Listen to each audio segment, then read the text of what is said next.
राम नाम को जानिए मुनि मन मानस हंस। राम नाम अक्षर दो कारक ताप विध्वंस। राम नाम पर ईश दुष्टन से दूर अति। करत कुमति की खीस भाव जुक्ति जो जन टले। बोलो जय जय जय रघुनाथ। श्री राम जय राम जय जय राम। श्री राम जय राम जय जय राम। जय श्री हरि। पूज्य गुरुदेव के चरणों में बारंबार प्रणाम। एक बार एक साधक भक्त ने जिज्ञासा रखी परम पूज्य स्वामी श्री सत्यानंद जी महाराज से। राम नाम निष्ठ श्री सत्यानंद जी महाराज से साधक ने प्रश्न किया कि स्वामी जी, साधना में सहायक क्या है? वे कौन से उपाय हैं जो निरंतर राम राम राम राम रटने में सहायक सिद्ध होते हैं? इसी जिज्ञासा को शांत करते हुए स्वामी जी ने कुछ बातें कही। आइए उनके उस लेख को श्रवण करते हैं और हम आप भी उन सहायक तत्वों को अपने जीवन में अवतरित कर अपनी राम नाम साधना को सिद्ध करते हैं। वे कहते हैं कि भगवान के ऊपर निर्भर रहना, संशय रहित विश्वास हो जाए प्रभु पर। यदि विश्वास कच्चा हो तो काम नहीं चलता। अनामी भगवान के नाम युग युग में भिन्न भिन्न हुए। नाम से पदार्थ का बोध होता है, हम उसको उसी नाम से पुकारते हैं। और करुणा निदान भगवान का नाम राम है। इस राम राम राम राम को जपने से कल्याण होता है। वे कहते हैं कि साधना में सहायक तत्व सबसे बड़ा है कि जो खाली समय हो उसका उपयोग लाना चाहिए। नित्य के जीवन में कई समय ऐसे आते हैं जब हम कुछ काम नहीं करते होते, जैसे एक जगह से दूसरी जगह जाने के समय, रात को बिस्तर पर पड़े हुए नींद न आने के समय, किसी की प्रतीक्षा करते समय। ऐसे समय को आलस्य में यह यूं ही वृथा नहीं करना चाहिए।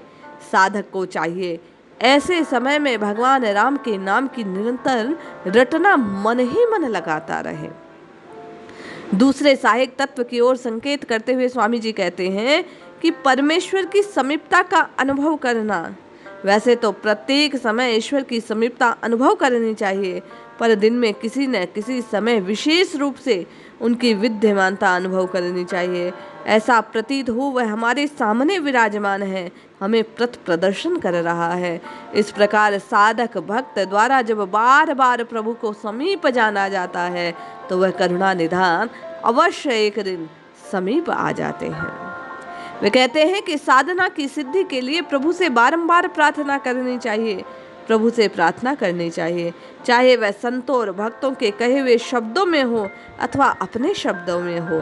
प्रार्थना भाव में और बहुत लंबी ना हो, उसमें प्रभु की प्रशंसा हो, उनकी महानता का वर्णन हो, उनसे हमारा हाथ पकड़कर प्रदर्शन करने की भावमय निवेदन होना चाहिए। बार बार जैसा स्वामी राम सुखदास जी महाराज कहते थे कि प्रभु से प्रार्थना करते रहो कि हे नाथ, मैं आपको भूलूं नहीं, मैं आपका हूँ, मैं आपको भूलूं नहीं। स्वामी जी महाराज कहते हैं कि प्रभु पर निर्भरता साधना की सिद्धि में सहायक होती है। हम प्रभु पर, अपने साधन पर निर्भर हों, ये विश्वास हो कि हम जो नाम का बीज पैदा कर रहे हैं वह स्वयं अपने लक्ष्य का स्थान ले जाएगा। इस नाम साधन को कोई छोटी साधना ना समझे, ऐसा अनुभव करना स्वयं ईश्वरीय शक्ति से काम आने का, उसे अपने लिए काम में लेने की विधि है। स्वामी जी कहते हैं पांचवी सहायक वस्तु है हर समय प्रभु में वृत्ति होनी चाहिए, नित्य निरंतर। वैसे तो हर समय प्रभु में वृत्ति होनी ही चाहिए, पर दिन में नियत समय पर विशेष रूप से ध्यान में बैठना, उस समय ऐसा अनुभव करना कि ईश्वर की सत्ता के सामने हमारी सत्ता हो रही है। प्रभु के नाम के आगे के आभा मंडल का दर्शन करना, बारंबार प्रभु के उस नाम के स्वरूप को देखना, उस नाम को देख देख प्रसन्नता और प्रभु से करुण पुकार करना। अगले सहायक तत्व की ओर जो अंतिम और महत्वपूर्ण है, वे कहते हैं कि आध्यात्मिक जगत में देश और काल की कोई दूरी नहीं होती। देश काल बाधित नहीं करते। कठिन समय आने पर हार्दिक प्रार्थना करने से हम संतों महात्माओं से, चाहे वे स्थूल दृष्टि में हम कितने ही दूर हों, ऐसी सहायता प्राप्त कर सकते हैं जैसे वे हमारे सामने बैठे हों। ये सहायता हृदय में प्रेरणा से रूप में कभी कभी प्रत्यक्ष रूप आकार में दिखाई देती है।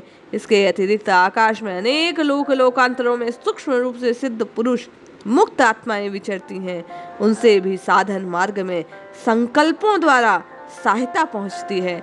इसलिए हम आप एकांत में बैठकर या भीड़ में, जहां कहीं जब हमें समय मिल जाए, सत्यानंद जी महाराज कहते हैं कि बारंबार हृदय में प्रभु के नाम का उच्चारण करना चाहिए, ध्यान करना चाहिए, नित्य निरंतर प्रभु के नाम में ही लय रहना चाहिए।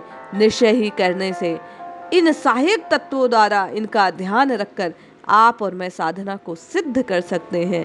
इसलिए जपिए जपिए जपिए, नित्य निरंतर अब प्रभु के नाम को जपिए, निश्चय ही कल्याण होगा। जय श्री हरि।